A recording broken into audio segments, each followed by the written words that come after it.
Hi guys, Josh here, welcome to Frames Per Second. Today we're looking at Lomography 800 color negative, and these are some shots I took on the Brisbane River on this little photo walk that I went with some people around Brisbane that shoot film as well. And so this is just going to be me going through the shots. We've talked about Lomography 800 before, but I'm going to be talking about it again because it's a great film and I definitely recommend checking it out.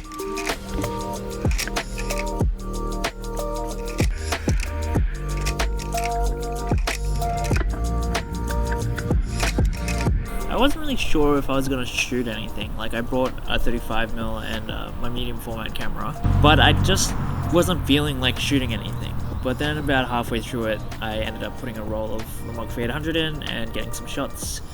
And yeah, Lomography 800 is great. I love the color. It's obviously Kodak Gold 800, which is used in their disposables, but Lomography is able to get it to kind of use in 120, which is fantastic because I love any version of Kodak Gold, especially the 100, 200, and 800.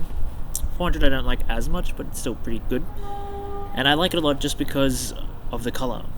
Unlike Portra, it's not as pastel-y, it doesn't move more toward the earthier tones. It makes a lot of the colors vibrant. Reds, blues, yellows, greens, everything is a little bit more punchier, a bit more contrast. This I shot at 400 ISO, developed at 800. Just get a bit more shadow detail. So golden hour was just kind of dying down and blue hour was about to kick in, but I just liked the way this flag was blowing in the wind, and I did manage to catch it at the right time. Maybe if I was metering it at 800, I could have made the sky a bit darker just to get a bit more color out of it, but it still looks kind of nice. This shot does look a lot more pastel-y because I'm overexposing it.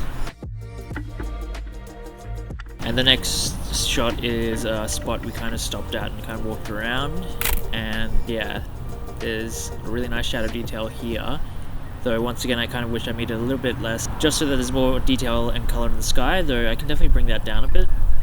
But yeah, the color's really nice, definitely a little bit more punchier than they would have been if I shot Portra. Though Portra probably could have handled the overexposure a little bit better. I wouldn't call any of these my favorite at all, but they're decent. They're not terrible. This next shot though is a nice street capture where if there was less reflection on the glass, I would have liked this shot quite a lot. And I managed to get the subject in focus, and this was me kind of really testing out my 80mm 1.9 lens, which at the time I hadn't used as much because this roll is from last year and quite a while ago. But yeah, just the reflection in the glass kind of kills it a little bit because it kind of takes a lot away from half of the frame. Though I still do like the photo. And now this next shot I kind of wish I had a longer lens for, just because, yeah, as you can see, there's a lot of details going on. You have a plane flying above, there's some nice clouds. I think we're in blue hour at this point. And then you can see the moon very far in the back. And then there's just people in that field down the front. And yeah, I really wanted more of the moon being accentuated, but I would have needed to have brought a tripod and my 300mm lens, which probably still wouldn't have zoomed in enough. But at least with this wider shot, I was able to get that plane above the moon in the background and the people down on the field. So it's not the best shot in the world, but it's still kind of nice.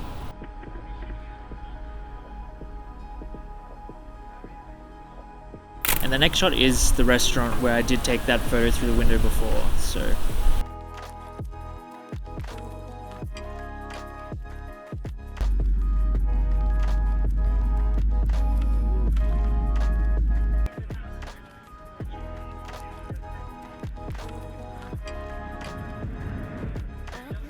I noticed the lights in the ferry one were quite bright, so it was able to like actually meter nicely and get an image that wasn't going to be grainy. So I thought it looked kind of nice with the kind of flotation device ring thing and the extinguisher, and also just the sky in the background. I thought it would make for a nice image.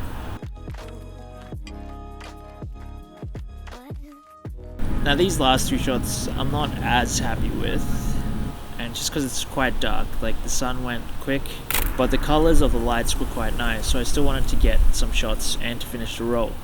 I really need to try using the mirror lockup function on my Mamiya 605s more often, because it would make it a lot easier to get shots at night.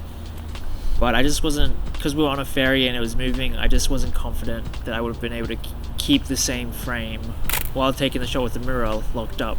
So these shots are a bit darker than I would have liked, and if I had locked up the mirror I could have gone at a slower shutter speed without as much vibration from the camera, kind of adding motion blur to it. But yeah, you can see the nice colors, but not so much the lights. Though this next shot, if I just framed it a little bit more down, actually does look quite nice. You've got the moon reflecting some light onto that cloud, and then you also have the reflection of the light on the water, which actually does look quite nice. I kind of just wish, yeah, I tilted the camera a little bit lower when I took the shot. Now we see in the next shot, kind of did as well, but at this point the ferry had moved, so I wasn't able to get the same kind of frame. So there is some decent light, and as you can see, there is a boat, a party boat, that's also letting out some light, which actually, this shot, it's actually pretty usable. So, and then we have the next shot. So yeah, this is what I'm talking about. This is kind of what I was going for that I didn't get in the previous two shots. But yeah, it looked like I finally got there in the end. I totally forgot, because it's been a long time since I've looked at this roll. But yeah, this shot I do like. You got the reflection in the water, you got the full bridge, there's a party boat, there's a moon kind of shining light on those clouds. But yeah, if I could have gone down to a 30th and locked up that mirror, I probably could have got a bit more detail out of it. But looking at this now, I do kind of like the shot. Once again, it's a bit dark with this image, but the reflection of the light in the water really came out quite nicely. So yeah, this, if you zoom in, you can see that this is a jazz club and that's their sign.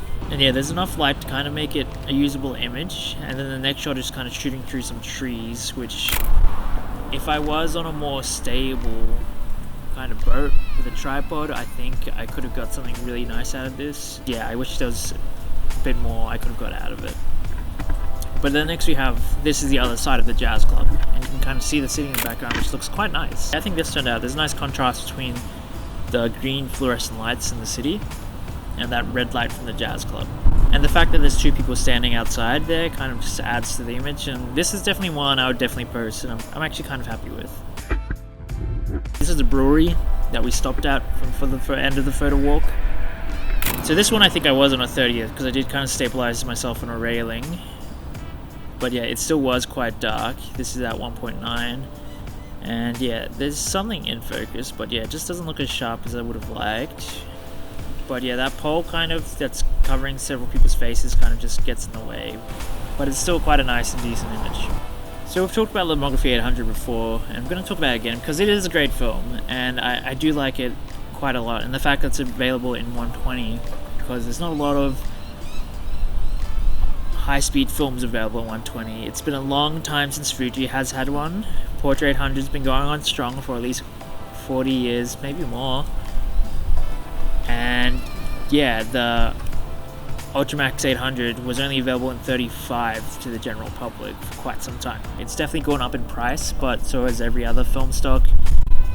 And it's still cheaper than Portrait 800, which I love, but yeah, Loma 800 just has more of a cooler color tone. It just accentuates all the colors quite nicely, while Portrait only focuses on earthier colors.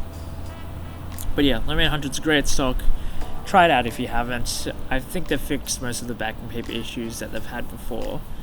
So it's definitely a film I recommend. It definitely used to be a lot cheaper, and so I did buy a few rolls as it was getting more and more expensive. But I do think it's worth the extra money that it has kind of inflated to, because it's a great film. And so I hope you like the images. Please let me know your thoughts on the images, the camera, which is the Mamiya 605, in the comments below. Please feel free to like and subscribe, turn on post notifications to know when there's a new episode. Anyway, I'm Josh. This has been Frames Per Second. Just get out there, shoot some film.